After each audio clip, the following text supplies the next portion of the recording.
नमस्कार दोस्तों, आज मैं आपको महापुण्य फल देने वाली कार्तिक स्नान की 5 कहानी सुनाने जा रही हूँ। प्रेम से बोलिए राई दामोदर की जय हो, कार्तिक के देव की जय हो, गंगा माता की जय हो। पूर्व काल की बात है। सहाय पर्वत पर करबीरपुर में धर्मदत्त नाम से विख्यात कोई धर्मज्ञ ब्राह्मण रहते थे। एक दिन कार्तिक मास में भगवान विष्णु के समीप जागरण करने के लिए वे भगवान के मंदिर की ओर चले। उस समय एक पहर रात बाकी थी। भगवान के पूजन की सामग्री साथ लिए जाते हुए ब्राह्मण ने मार्ग में देखा कि एक भयानक राक्षसी आ रही है। उसे देखते ही ब्राह्मण भय से थर्रा उठे। उनका सारा शरीर कांपने लगा। उन्होंने साहसा करके पूजा की सामग्री तथा जल से ही उस राक्षसी के ऊपर प्रहार किया। उन्होंने हरि नाम का स्मरण करके तुलसी दल मिश्रित जल से उसको मारा था, इसलिए उसका सारा पातक नष्ट हो गया। अब उसे अपने पूर्व जन्म के कर्मों के परिणाम स्वरूप प्राप्त हुई दुर्दशा का स्मरण हो आया। उसने ब्राह्मण को दंडवत प्रणाम करके इस प्रकार बोली, ब्राह्मण, मैं पूर्व जन्म के कर्मों के फल से इस दशा को पहुंची हूँ। अब कैसे मुझे उत्तम गति की प्राप्ति होगी? धर्मदत्त ने पूछा, किस कर्म के फल से तुम इस दशा को पहुंची हो? कहाँ की रहने वाली हो? तुम्हारा नाम क्या है और आचार व्यवहार कैसा है? यह सारी बातें मुझे बताओ।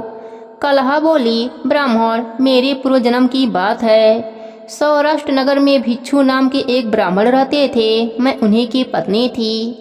मेरा नाम कलहा था और मैं बड़े क्रूर स्वभाव की स्त्री थी। मैंने वचन से भी कभी अपने पति का भला नहीं किया, उन्हें कभी मीठा भोजन नहीं परोसा, सदा अपने स्वामी को धोखा ही देती रही। मुझे कलह विशेष प्रिय था, इससे मेरे पति का मन मुझसे सदा उद्विग्न रहता था। अंतोगत्वा उन्होंने दूसरी स्त्री से विवाह करने का निश्चय कर लिया। तब मैंने विष खाकर अपने प्राण को त्याग दिए। फिर यमराज के दूत आए और मुझे बांधकर पीटते हुए यमलोक में ले गए। वहां धर्मराज जी ने मुझे देखकर चित्रगुप्त जी से पूछा, चित्रगुप्त, देखो तो सही, इसने कैसा कर्म किया है? जैसा इसका कर्म हो उसके अनुसार यह शुभ या अशुभ को प्राप्त करे। चित्रगुप्त ने कहा, इसका किया हुआ कोई भी शुभ कर्म नहीं है। यह स्वयं मिठाइयाँ उड़ाती थी और अपने स्वामी को उसमें से कुछ भी नहीं देती थी। इसने सदा अपने स्वामी से द्वेष किया है, इसलिए यह चमगादुरनी होकर रहे तथा सदा कलह में ही इसकी प्रवृत्ति रही है, इसलिए यह मिष्टा भोजी सुकरी की योनि में रहे। जिस बर्तन में भोजन बनाया जाता है उसी में यह सदा अकेली खाया करती थी। अतः उसके दोष से यह अपनी ही संतान का भक्षण करने वाली बिल्ली हो। इसने अपने पति को निमित्त बनाकर आत्मघात किया है, इसलिए यह अत्यंत निंदनीय स्त्री प्रेत के शरीर में भी कुछ काल तक अकेली ही रहे। इसे यमदूतों के द्वारा निर्जल प्रदेश में भेज देना चाहिए। वहाँ दीर्घकाल तक यह प्रेत के शरीर में निवास करे। उसके बाद यह पापनी शेष 3 योनियों का भी उपभोग करेगी। कलहा कहती है, विप्रवर, मैं वही पापनी कलहा हूँ। इस प्रेत शरीर में आए हुए 500 वर्ष व्यतीत हो चुके हैं। मैं सदा भूख प्यास से पीड़ित रहा करती हूँ। एक बनिए के शरीर में प्रवेश कर मैं इस दक्षिण देश में कृष्णा और बेड़ी के संगम तक आई हूँ। जो ही संगम तट पर पहुंची त्यों ही भगवान शिव और विष्णु के पार्षदों ने मुझे बलपूर्वक उसके शरीर से दूर भगा दिया। तब से मैं भूख का कष्ट सहन करती हुई इधर उधर घूम रही हूँ। इतने में ही आपके ऊपर मेरी दृष्टि पड़ी है। आपके हाथ से तुलसी मिश्रित जल का सत्संग पाकर मेरे सब पाप नष्ट हो गए। द्विश्रेष्ठ, अब आप ही कोई उपाय कीजिए, बताइए, मैं इस प्रेत शरीर से और भविष्य में होने वाली भयंकर 3 योनियों से किस प्रकार मुक्त होऊंगी? कलहा का यह वचन सुनकर द्विश्रेष्ठ धर्मदत्त ने बहुत समय तक सोच विचार करने के बाद कहा, तीर्थ में दान और व्रत आदि सत्कर्म करने से मनुष्य के पाप नष्ट हो जाते हैं, परंतु तू तो प्रेत के शरीर में है, अतः उन कर्मों को करने की अधिकारी नहीं है। इसलिए मैंने जन्म से लेकर अब तक जो कार्तिक का व्रत किया है उसके पुण्य का आधा भाग मैं तुम्हें देता हूँ, तो उसी से सदगति को प्राप्त हो जा। यो कहकर धर्मदत्त ने द्वादशाक्षर मंत्र का श्रवण कराते हुए तुलसी मिश्रित जल से ज्यों ही उसका अभिषेक किया त्यों ही वह प्रेत योनि से मुक्त हो प्रज्वलित अग्निशिखा के समान तेजस्विनी एवं दिव्य रूप धारणी देवी हो गई और सौंदर्य में लक्ष्मी जी की समानता करने लगी। तदंतर उसने भूमि पर दंडवत की भांति गिरकर ब्राह्मण देवता को प्रणाम किया और हर्ष गदगद बाणी में बोली, द्विश्रेष्ठ, आपके प्रसाद से आज मैं इस नरक से छुटकारा पा गई हूँ। मैं पाप के समुद्र में डूब रही थी, आप मेरे लिए नौका के समान हो गए। वह इस प्रकार ब्राह्मण से कह ही रही थी कि आकाश से एक दिव्य विमान उतरता हुआ दिखाई दिया। वह अत्यंत प्रकाशमान एवं विष्णु रूपधारी पार्षदों से युक्त था। विमान के द्वार पर खड़े हुए पुण्यशील और सुशील ने उस देवी को उठाकर श्रेष्ठ विमान पर चढ़ा लिया। तब धर्मदत्त ने बड़े विस्मय के साथ उस विमान को देखा और विष्णु रूपधारी पार्षदों को देखकर साष्टांग प्रणाम किया।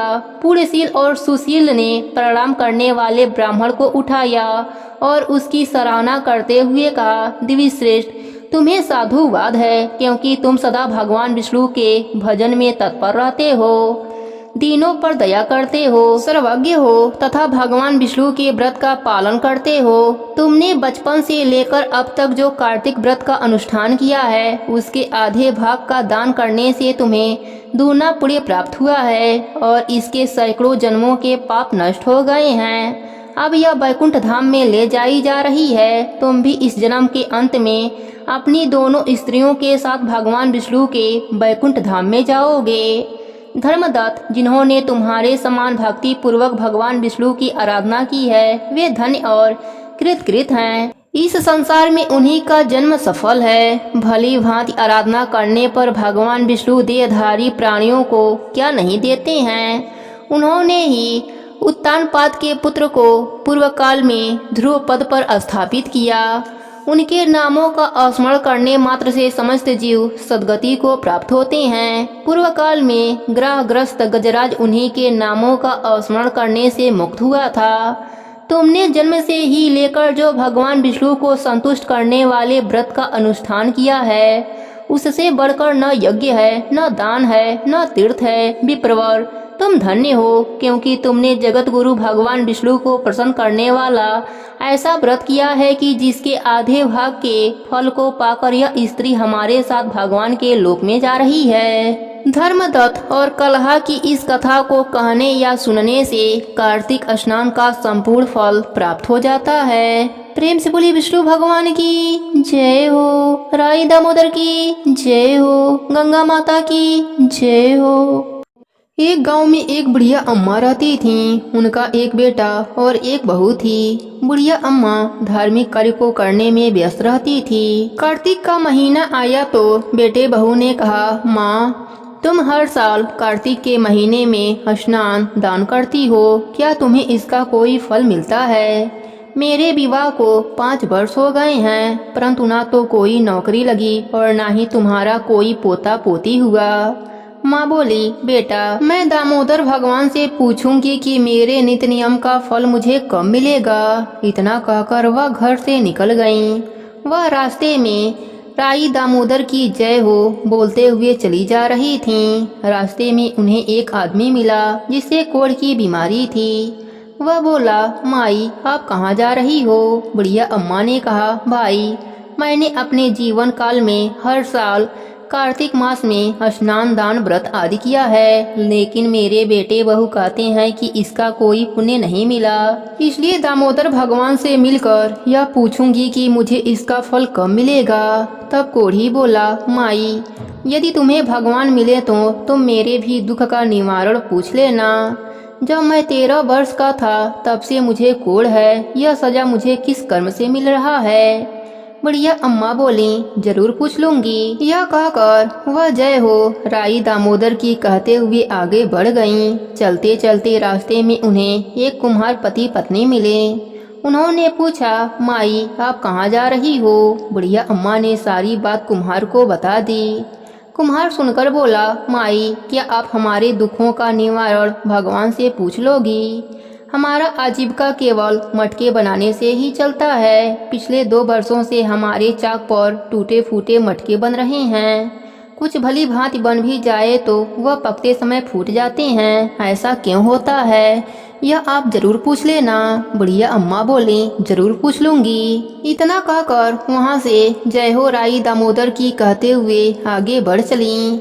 कुछ दूर जाने पर उन्हें एक सांप मिला। उसने कहा, मैं तुम्हें डसूंगा। बुढ़िया अम्मा ने कहा, जब मैं लौट कर आऊँ तब तुम मुझे डस लेना, अभी तो मैं राई दामोदर से मिलने के लिए जा रही हूँ। सांप ने कहा, माई तुम्हें दामोदर भगवान मिले तो मेरे दुख का निवारण उनसे पूछ लेना कि मेरी नागिन जब भी अंडे देती है तो उनमें एक भी सपोला जिंदा नहीं रहता। हमें यह किन कर्मों की सजा मिल रही है, मैं जरूर पूछ लूंगी। यह कहकर वह आगे चल दी। उन्हें एक ब्रिज के नीचे बैठे महात्मा मिले। उन्होंने पूछा, बुढ़िया अम्मा आप कहाँ से आ रही हो और कहाँ जा रही हो। बुढ़िया अम्मा ने अपने बेटे बहू द्वारा दिए तानों की सारी बात बताई।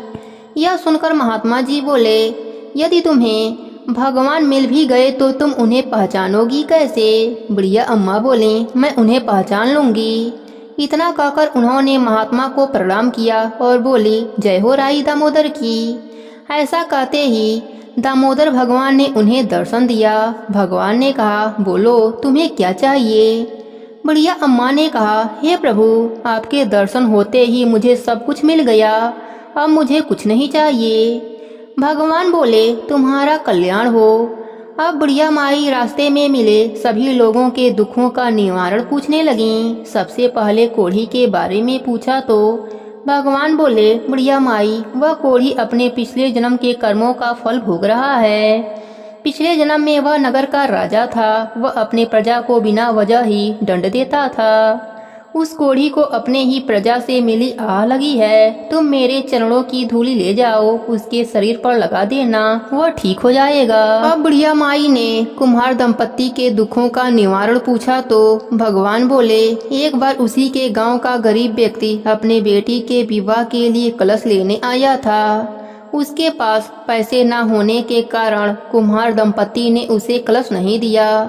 उसे उसी गरीब की हाय लगी है। तुम उससे कह देना कि अपने बनाए गए 100 मटके किसी प्याऊ में दान दे दे तो उसका दुख दूर हो जाएगा।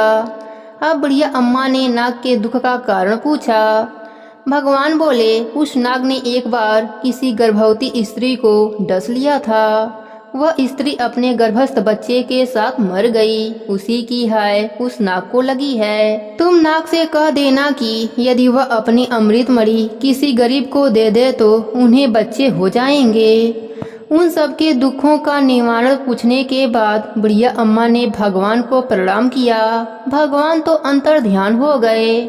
अपने साड़ी की पल्लू में बुढ़िया अम्मा ने भगवान के चरणों की धूल को बांधकर फिर से घर की ओर चल दी।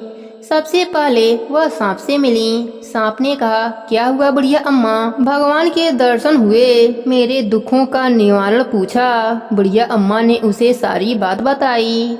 उसने कहा, माई गरीब आदमी कहाँ खोजने जाऊंगा, मेरी मणि तुम ही ले जाओ, क्योंकि मेरे पास तो डर के मारे कोई भी नहीं आता है। बुढ़िया अम्मा ने वह मणि ले लिया। वह आगे चली तो उन्हें कुम्हार दंपत्ति मिले। उन्होंने कहा, बुढ़िया अम्मा तुम्हें भगवान मिले, हमारे दुखों का निवारण पूछा। बुढ़िया अम्मा ने उन्हें सारी बात बताई। दोनों कुम्हार पति पत्नी बोले, माई हम आज ही प्याऊ में 100 मटके दान करेंगे। अब बुढ़िया माई अपने घर की ओर चल दी। रास्ते में उन्हें वही कोढ़ी मिला। उसने कहा, माई भगवान के दर्शन हुए, मेरे दुख का निवारण पूछा। बुढ़िया अम्मा ने उसे सारी बात बताई। फिर साड़ी के पल्लों से भगवान के चरण की मिट्टी उसके शरीर पर लगा दी। थोड़ी चरणा धूल अपने बेटे बहू के लिए रखी। भगवान के चरणों की धूल लगाते ही उसका कोढ़ ठीक हो गया। खुश होकर उसने बुढ़िया अम्मा को बहुत सारा धन दिया। धन और अमृत मणि लेकर अपने घर पहुंची तो उन्होंने देखा उनका छोटा सा घर बड़ा घर बन गया है। घर में अन्य धन का भंडार भर गया है। बेटा बहू माँ को देखकर उनके चरणों में गिर गए। माँ ने उन्हें भगवान के चरणों की धूल उनके शरीर पर लगाई, शीश पर लगाई। बेटा बोला, माँ तुम्हारे स्नान दान के पुण्य से मुझे नौकरी मिल गई है और तुम्हारी बहू भी गर्भवती हो गई है। यह सुनकर बुढ़िया अम्मा बहुत खुश हुई और सभी ने राई दामोदर की जयकारा लगाने लगे। हे राई दामोदर, जैसे आपने बुढ़िया अम्मा पर अपनी कृपा करी वैसे ही अपने सभी भक्तों पर अपनी कृपा बनाए रखना। कहानी अधूरी हो तो पूरी करना, पूरी हो तो मान रखना। प्रेम से बोलिए राई दामोदर की जय हो, कार्तिक मास की जय हो। एक छोटी सी लड़की कार्तिक मास स्नान कर रही थी। एक दिन उसकी भाभी बोली, काम की ना धाम की, सारे दिन राई दामोदर की जय हो, राई दामोदर की जय हो करती रहती है। अब तो लड़की एक पैर पर खड़ी हो गई और बोली कि हे राई दामोदर, जो मैं सच्चे हृदय से आपको याद करती हूँ तो आप सोने की मूर्ति बनकर आले में विराजमान हो जाएं।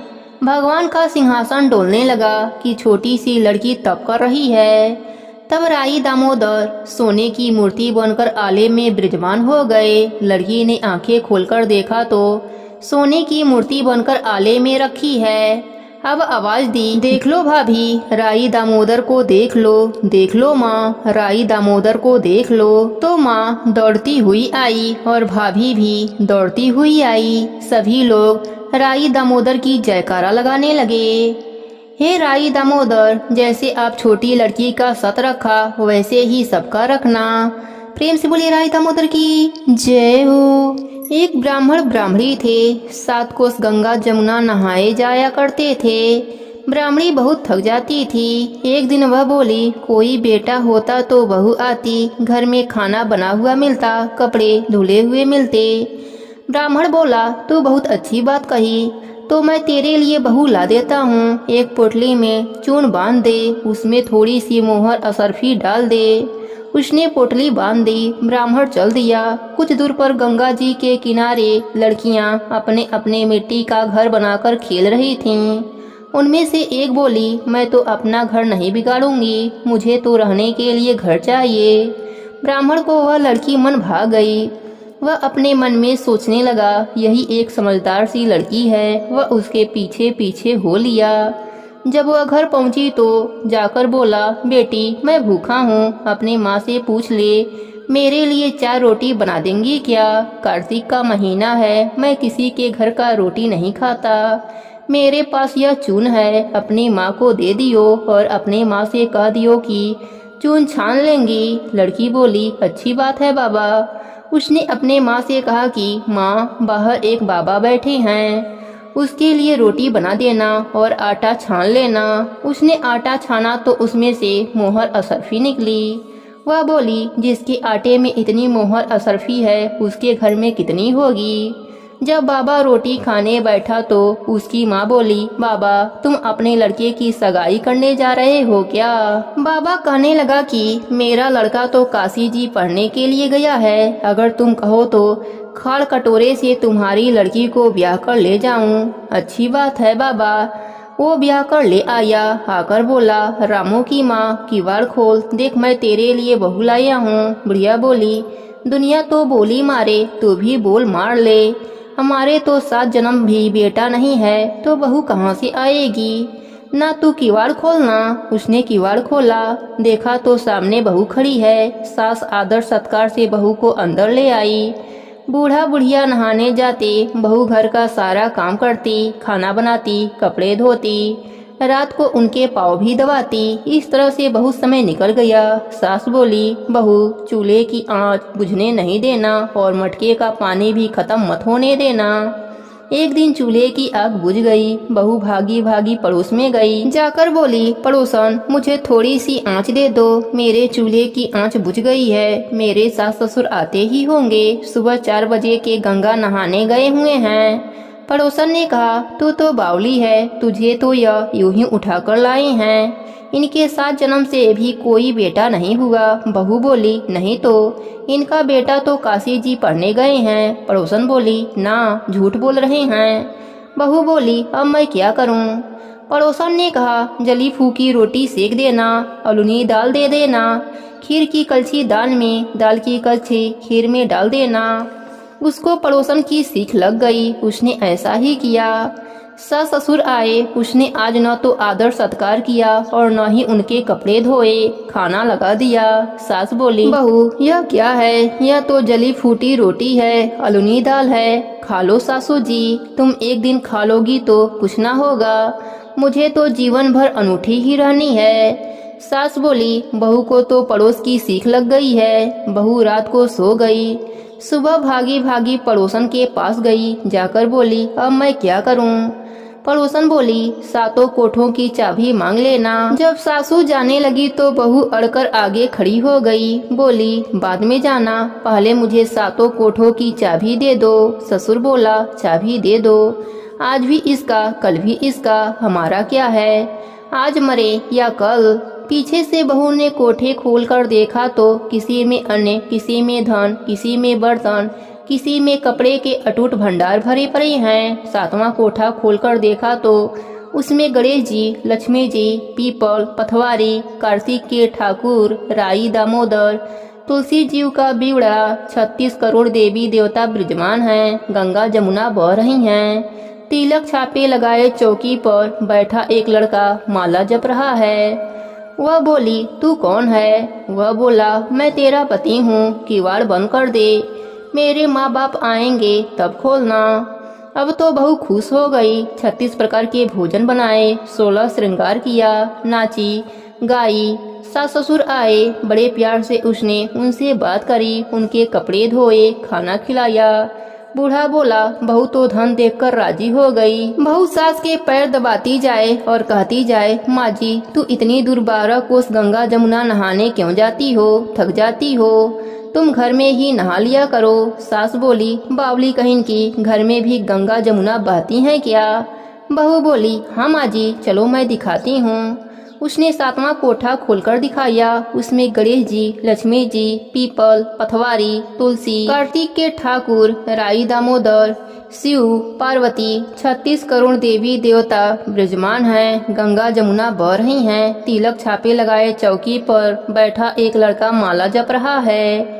माँ बोली, तू कौन है? वह बोला, मैं तेरा बेटा हूँ। तू कहाँ से आया है? लड़का बोला, मुझे तो कार्तिक के देव ने भेजा है। माँ बोली, बेटा यह दुनिया कैसे जानेगी? मेरे घर के लोग कैसे जानेंगे? देवरानी जेठानी क्या जानेंगे? अगल बगल आस पड़ोस के लोग कैसे जानेंगे? बुढ़िया ने पंडित को बुलाकर पूछा। पंडित जी बोले, उस पार बहू बेटा खड़े हो जाएं, इस पर बुढ़िया खड़ी हो जाए। चाम की अंगिया पहने तो छाती में से दूध की धार निकले, बेटे की दाढ़ी मूछ भीगे, पवन से गठजोड़ बंधे, तब सब जाने कि यह बुढ़िया का ही बेटा है। उसने ऐसा ही किया। चाम की अंगियां फट गई, छाती में से दूध की धार बह निकली, बेटे की दाढ़ी मूछ भीग गई, पवन पानी से बहू बेटे का गठजोड़ बन गया। ब्राह्मण और ब्राह्मणी बहुत खुश हुए। हे कार्तिक के ठाकुर राई दामोदर, श्री कृष्ण भगवान जैसे उसे बहू बेटा दिया वैसे ही सबको देना, जैसे उसकी इच्छा पूरी करी वैसे ही सबकी करना। कहते सुनते हुंकार भरते सबको कहानी का फल देना। प्रेम से बोलिए राई दामोदर की जय हो, कार्तिक मास की जय हो। एक समय की बात है, एक गांव में एक पति पत्नी रहते थे। उनके 2 बेटे और एक बेटी थी।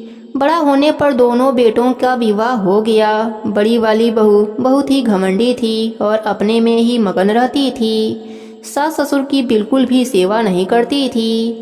छोटी वाली बहू बहुत ही शांत स्वभाव की थी। सास ससुर की हमेशा सेवा करती थी, साथ ही सुबह उठती तुलसी सींचती थी, दीपक जलाती थी। उसका पति कुछ नहीं कमाता था, बड़ा वाला बेटा कमाता था और उसी के पैसों से घर का खर्चा चलता था। एक बार बड़ी बहू ने सोचा, ससुर जी भी बूढ़े हो गए हैं, देवर भी कुछ नहीं कमाता, मेरे पति ही अकेले कमाते हैं और पूरे घर का खर्चा चलाते हैं, तो मैं ऐसा क्यों करूं? मैं भी अपने पति की कमाई खर्च नहीं करने दूंगी। बड़ी बहू अपने सास ससुर से कहने लगी, मैं अलग रहना चाहती हूँ, देवर जी भी नहीं कमाते और आप बूढ़े हो गए हैं, मेरे पति की कमाई से ही पूरे घर का खर्चा चलता है, इसलिए मैं अलग रहना चाहती हूँ। बड़ी बहू ने घर का बंटवारा करा दिया। घर का जो भी अच्छा सामान था वह अपने हिस्से में ले लिया और जो भी टूटा फूटा सामान था वह छोटी बहू के हिस्से में दे दिया। सास ससुर और ननद को भी छोटी बहू के हिस्से में दे दिया। पक्के मकान का अच्छा वाला हिस्सा ले लिया और टूटा फूटा हिस्सा छोटी बहू को दे दिया। छोटी बहू बोली, मैं आपके बंटवारे से सहमत हूँ, बस एक मेहरबानी और कर दीजिए। आपके हिस्से में जो तुलसी का पौधा है या तो मुझे दे दीजिए, नहीं तो मुझे वहाँ रोज आकर पूजा करने की अनुमति दे दीजिए। बड़ी बहू झिलमिलाती हुई गई और तुलसी का पौधा उखाड़ कर ले आई और छोटी बहू के हाथों में देती हुई बोली, यह ले, तुलसी का पौधा भी ले ले, वैसे भी मुझे फुर्सत कहाँ पूजा पाठ करने की। ऐसा करने पर माता लक्ष्मी छोटी बहू के पीछे पीछे उसके साथ चली गईं। बड़ी बहू के घर से माता लक्ष्मी चली गईं और छोटी बहू के घर पर माता लक्ष्मी का वास हो गया, क्योंकि माता लक्ष्मी तो तुलसी के पौधे में विद्यमान रहती हैं। अतः तुलसी का पौधा छोटी बहू के पास आ गया था। धीरे धीरे बड़ी बहू के घर में परेशानियां होने लगीं। उसके पति की नौकरी भी चली गई, लेकिन छोटी बहू के पति को अचानक ही एक नौकरी मिल गई। वह बहुत ही मन लगाकर राजा के वहां काम करने लगा। उससे प्रसन्न होकर राजा ने उसे रहने के लिए मकान और खेती करने के लिए 100 बीघा जमीन दे दिया। रात दूना दिन चौगुना तरक्की करने लगा और जेठानी के यहाँ कंगाली होने लगी। उसके पति की नौकरी भी चली गई और वह बीमार रहने लगी। हाल यह हुआ कि बड़ी बहू को दूसरे के वहाँ काम करके अपना गुजारा करना पड़ता था और छोटी बहू ठाठ से रहने लगी। अपने सास ससुर की सेवा करती, सुबह शाम तुलसी माता की पूजा करती, कथा कहानी कहती। इस प्रकार तुलसी माता की कृपा से छोटी बहू धरती लोक पर सुखों को भोगा और अंत में वैकुंठ लोक का सुख मिला। हे तुलसी माता, जैसे आपने छोटी बहू पर अपनी कृपा करी, वैसे ही अपने सभी भक्तों पर अपनी कृपा बनाए रखना। सबके व्रत को पूर्ण करना, कहानी अधूरी हो तो पूरी करना, पूरी हो तो मान रखना। प्रेम से बोलिए तुलसी माता की जय हो, विष्णु भगवान की जय हो, कार्तिक मास की जय हो।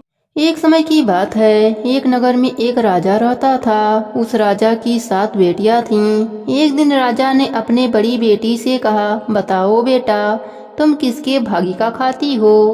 तब बेटी ने कहा, पिताजी, हम आपका दिया खाते हैं। दूसरी बेटी से राजा ने पूछा, तुम किसका खाती हो? दूसरी बेटी ने भी कहा, पिताजी, मैं भी आपका दिया खाती हूँ। प्रजा से पूछा, तुम किसका खाते हो? सबने कहा, हम भी आपका दिया खाते हैं। इसी प्रकार राजा ने सबसे पूछा। सबने कहा, राजन, आप ही मेरे पालनहार हो, आपका दिया हम खाते हैं। सबसे छोटी बेटी से भी राजा ने पूछा, बेटी, तुम किसका खाती हो? तब उस बेटी ने कहा, पिताजी, मैं भगवान का दिया खाती हूँ, मैं आपका दिया नहीं खाती। राजा को बड़ा बुरा लगा। राजा ने गुस्से से कहा, यह हमारा दिया हुआ खाती है और नाम ले रही है भगवान का। राजा ने कहा, कोई भगवान नहीं होता, अगर मैं तुझे खाना ना दूं तो तू मर जाएगी। बेटी ने कहा, पिताजी, आप करके देख लो। राजा बहुत गुस्से में हो गया और अपने बेटी का विवाह ऐसे आदमी से करा दिया जो बहुत गरीब था और बहुत बीमार भी रहता था। एक बार वह लकड़ीहारा जंगल में लकड़ी काटने गया और वहीं गिर गया, जिसके वजह से वह वहीं पर पड़ा रहता, वहीं मल मूत्र करता। ऐसे गंदे आदमी से राजा ने अपने उस बेटी का विवाह करा दिया। राजा ने कहा, अब देखता हूँ कि तुझे भगवान क्या खिलाता है, क्या पिलाता है, तेरा भगवान। राजा ने अपने 6 बेटियों का विवाह दूसरे नगर के राजकुमारों के साथ करा दिया और एक बेटी का विवाह एक लकड़ीहारे से करा दिया। वह भी बहुत बीमार था, जो मल मूत्र भी वहीं करता था। पूरा गंदगी थी, मक्खियाँ भिन भिन कर रही थीं। वह लड़की बोली, कोई बात नहीं, विधाता की ऐसी ही मर्जी है। वह लड़की जो थी वह अपने पति के संग रहने लगी। पास में नदी थी, वहीं पर ले गई, नहलवाया, साफ किया और जो उसके भाग्य में था वह मिला। उसका पति चल नहीं पाता था, अब वह क्या करे? अपने पति को भोजन कैसे कराए? वह जंगल की लकड़ियां बीनी और ले जाकर शहर में बेचा और जो पैसा मिला उससे वह दवाइयाँ लेकर आई। थोड़ी रोटी और दूध भी खरीद लाई। वहीं पर गणेश भगवान को दूध और रोटी का भोग लगाया, फिर अपने पति को खिलाया और खुद खाकर सो गई। गणेश भगवान की कृपा से उसका पति धीरे धीरे ठीक होने लगा। उस लड़की की सेवा से गणेश भगवान बहुत ही प्रसन्न हुए। उन्होंने सोचा यह लड़की परोपकारी है, अगर इसे धन मिल जाए तो यह समाज की बहुत सेवा करेगी। इस प्रकार गणेश भगवान ने सपने में उस लड़की से कहा, जहाँ पर तुम रहती हो वहाँ जमीन के अंदर बहुत बड़ा खजाना गड़ा है, तुम खोद लेना और उसे ले लेना। वह लड़की सुबह उठी तो खोदना शुरू कर दिया। उसे सच्ची में खजाना मिल गया जिसमें बहुत सारा सोना चांदी था। वह तो लखपति हो गई। उसने एक बहुत बड़ा महल बनवाया, नगर बसाया, खूब बढ़िया ठाट बाट बनाया। वह दोनों राजा रानी हो गए। उसका पति स्वस्थ हो गया, खूब बढ़िया राज सिंहासन पर बैठ शासन करने लगा। हाथी घोड़ा और सेना भी इकट्ठा कर लिया। वहाँ एक नगर बस गया। उस नगर का वह राजा हो गया और वह रानी हो गई। पर उसने परोपकार नहीं छोड़ा। जो भी आता उसे भरपेट भोजन कराती, कपड़े बांटती। इस प्रकार उसके पुण्य बढ़ते चले गए और उसके पास अपार धन हो गया। एक दिन धन बांट रही थी तो उसने देखा कि लाइन में सबसे पीछे उसका बाप लगा हुआ है और उसकी बहनें भी लाइन में लगी हुई हैं भोजन के लिए। उसने पहचान लिया, यह तो मेरे पिताजी हैं। उसने कहा, पिताजी आप? वह तो सन्न रह गया। बोला, आप कौन हो? मैं आपकी बेटी छोटी लकड़िहारे से विवाह किया था, कुछ याद आया? हाँ हाँ, पर तेरा यह ठाट बाट कैसे हो गया?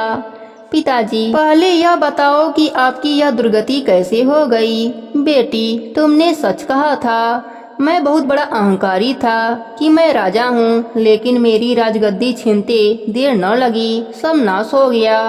सारी बेटियां जिन्होंने यह कहा था कि पिताजी के भाग्य का खाते हैं, आज पिता कुछ नहीं खिला पा रहा है, इन्हें तू आज खिला रही है। तब उस बेटी ने कहा, पिताजी मैंने कहा था ना, सब अपने अपने भाग्य का और सब भगवान की कृपा का ही खाते हैं, सबको खिलाने वाला भगवान है। पिछली करनी बिगड़ी थी पर आज ना बिगाड़ो, अब ना बिगाड़ो, अब बिगड़ेगा तो आने वाला कल भी बिगड़ जाएगा।